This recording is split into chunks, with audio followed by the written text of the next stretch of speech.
She sits on the floor, delicately etching the pencil back and forth on the thin paper, transfixed on the bird in the window. She returns a pencil to its tin, takes out a softer one, presses harder. She's had them a week, but already each of the 12 pencils in the pack are half their size. She presses a little too hard, breaks the lead. Beyond her door, she hears her father's voice, raised, a common refrain during his harder weeks. Unperturbed, she hatches and contours the stark image on her writing pad. Spoiling the kids! She sharpens a pencil, considers saying she's sick again, skipping dinner to stay in her room drawing. She knows they will stop yelling when she's in the room. The quiet is worse. Forks scraping plates, teeth scraping forks. No words. Prepare them for the real world. She focuses on the eye. Imagines a point of light. Imagines how the light would bounce and play across the pupil. Real work. A door slams. Carmina's body shudders just a bit, and the pencil goes straight through the paper, through the eye. She inhales, flips the next page of her pad. Quietly, the door to her room opens. Her mother. "How are you, dear?" "I'm fine." Her mother takes the pad from her, grabs her backpack. "It's okay. I'll get you more pencils. But for now, let's pack these things up." "What for? Are we going on a trip?" "We might be." "Carmina, what are you drawing?" Her mother squints at the pitch-black bird on the sheet. "It's a crow. I saw one outside my window today. I've never seen a bird like this here." "Are you sure you didn't see it in one of your father's books, or maybe in a dream?" "No, Mother. It was just here." She points to the window. Nothing is there. "Mina, I don't know this word." Carmina loosens her seatbelt, leans over to Mateus. He points to one of the longer words in his book. "Murcielago." She starts to say it, one syllable at a time, before her father interrupts. "Don't help him." She pauses, glares at her father. Tears well up in Mateus's eyes as he struggles to work his way through the word. Carmina's gaze drops to her lap. She quickly starts whipping her pencil across the corner of her notepad closest to Mateus. He blinks back the tears as he watches the image form in front of him. The fuzzy torso, the membranous wings, the little ears. "Ah, Murcielago!" He says it too quickly. Carmina's eyes dart up to the mirror again. Her father's eyebrows shoot up in surprise for a moment before furrowing in annoyance. Without looking, he reaches back, snatches the notepad from her lap, throws it in the front of the empty passenger seat. Let him learn for himself! Carmina quietly puts the pencil back in her pocket, the last one from her set, the 5H, the one she hated using most. Now, all she had left from the most perfect gift she had ever received. Mateus reaches for her hand and squeezes it. They ride in silence. Rain hammers against the windshield of the old car as Carmina's mother drives down the local dirt road. The car's headlights struggle to provide any illumination, as ineffectual as the slim crescent moon above. Mateus gently cries, part scared, part tired. "It's okay, Maddie. We'll find somewhere to sleep soon." The car lurches left and right as her mother struggles to keep it in control. From the opposite direction, a pair of headlights slide into view. She exhales slowly, lets off the gas, loosens her grip on the wheel. The car passes. She exhales again. She reaches back, hands a sandwich to Matty. Carmina squints her eyes as a light flashes against the back of the seat in front of her. The car has turned around. Mom? Shh, Mina. Everything will be okay. Her mother leans on the gas again.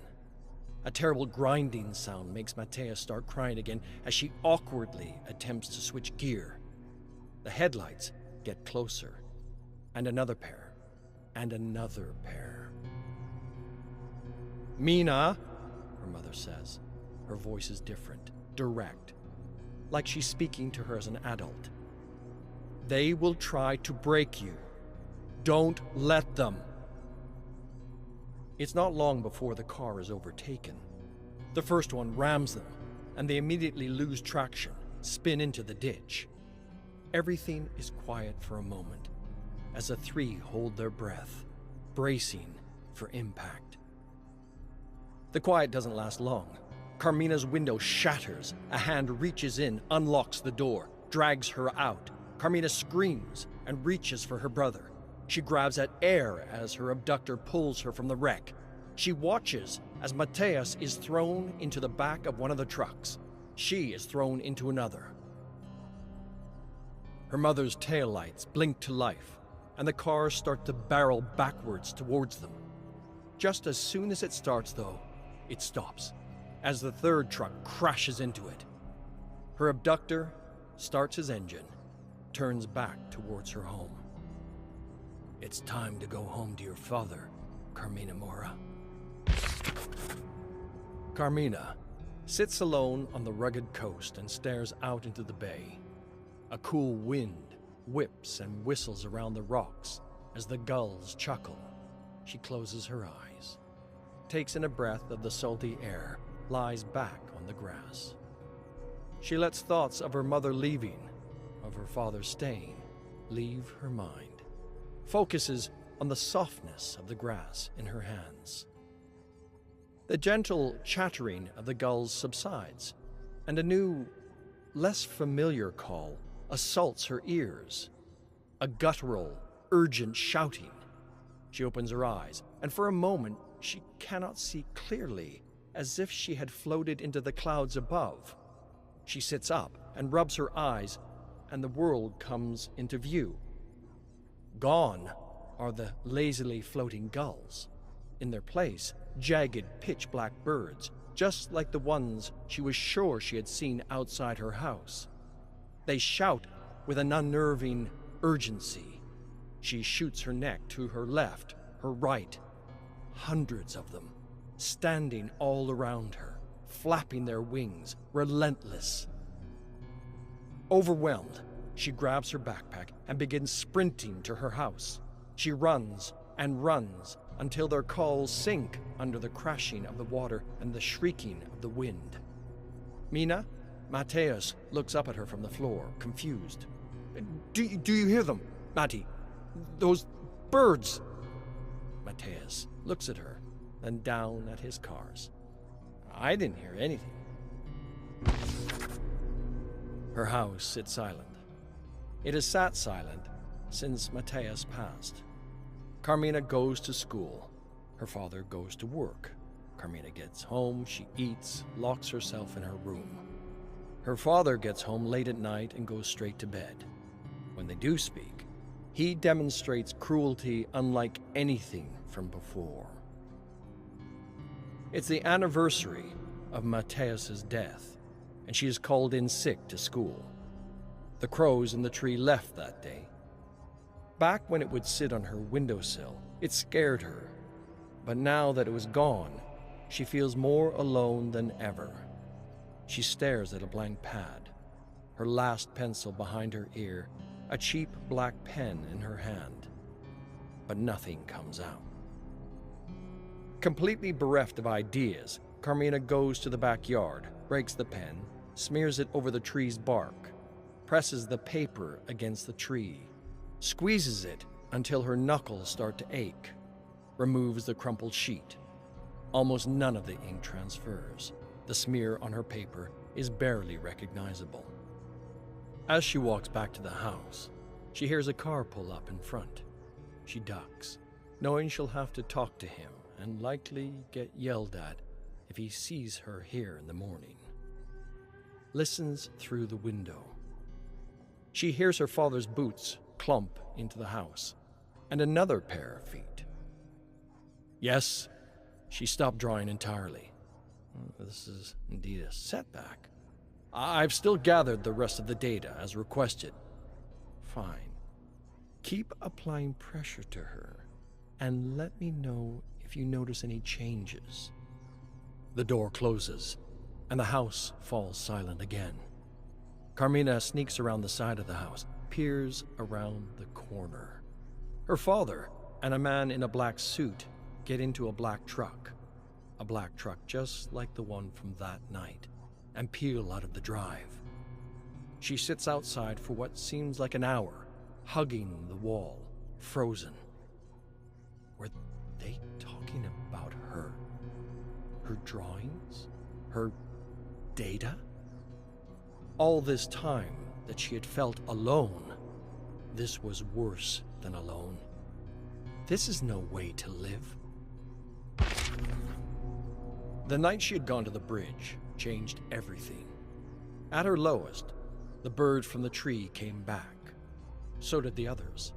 They screamed like they had on the coast, but she felt no fear. She felt seen, not observed, just seen. Escaping the city was surprisingly easy. Her father expected nothing. She walked right past the school that day, to the port, stowed away on a small cargo vessel. She would have been terrified before, of her father, of the shipworkers, of the men in the black trucks. None of it scared her now. She was not alone.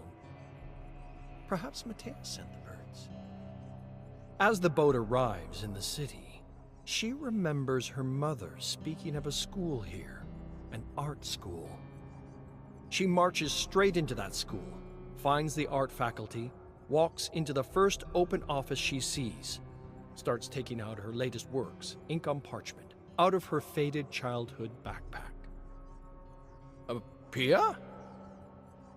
For the first time in ages, she freezes. Her mother's name. Excuse me? She looks up at the desk. A man in his 70s with a thick beard and a dusty tweed jacket stares back at her. I'm sorry, you just look so much like an old student of mine. While she is too young to enroll in the school, Dr. Figueroa has put aside time to mentor Carmina. He tells her of her mother, whose own undeniable artistic talent could have changed the nation, of her mother's disappearance from the art scene 20 years ago. He tells her of the last time he heard from her, a disturbing letter where she admitted she was pregnant and she was terrified what they would do to her child. She learns some formal artistic rules from him, some art history, but she notices he goes out of his way not to instruct her, to let her explore her talent freely. Art like this, he says, could heal the world. Each time he tells her a little more of her mother's fears, of how her mother admitted that she saw what she was painting as if it were real. Carmina never tells him what she sees. Crows, fog, claws reaching from the ground. He never asks. She supposes he doesn't need to.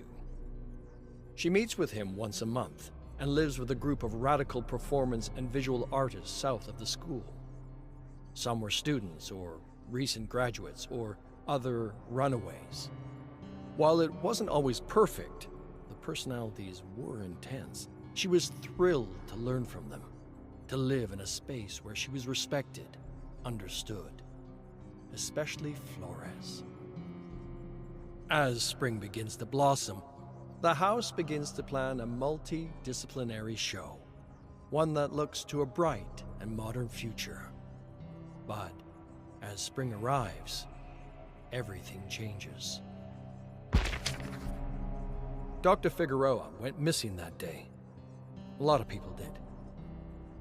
Carmina knows she'll never hear from him again. Everyone knows. Her new family begins to atomize in front of her eyes, retreating into their individual rooms, their individual practices. Everyone is afraid to express themselves. She desperately tries to reach out to them, first individually, then collectively. The last thing she wants is another quiet home. She organizes a house meeting in the salon. Even Flores slouches in her chair. I want to talk about the show.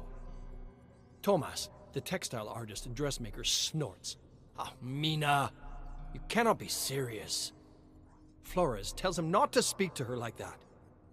The two start shouting at each other. Louis, another painter, tries to get in between them, but only makes things worse. Carmina remembers her parents fighting, the icy silences that followed, that would last for days, weeks, the loneliness she felt.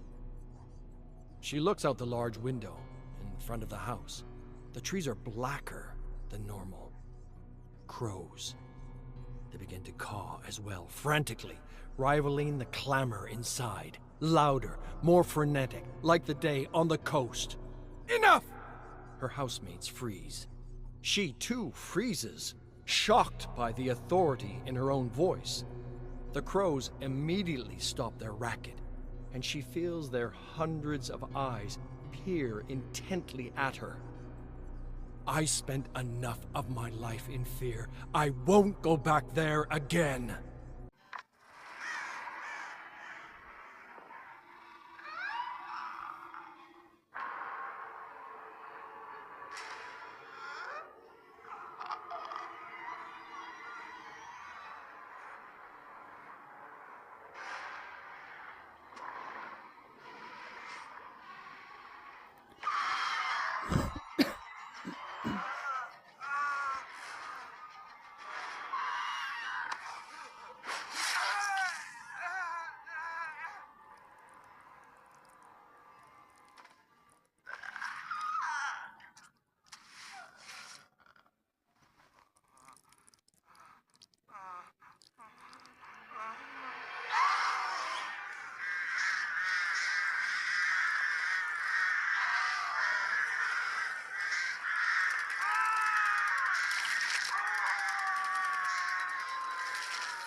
Subscribe to Lady Judge, because she's my friend till the end.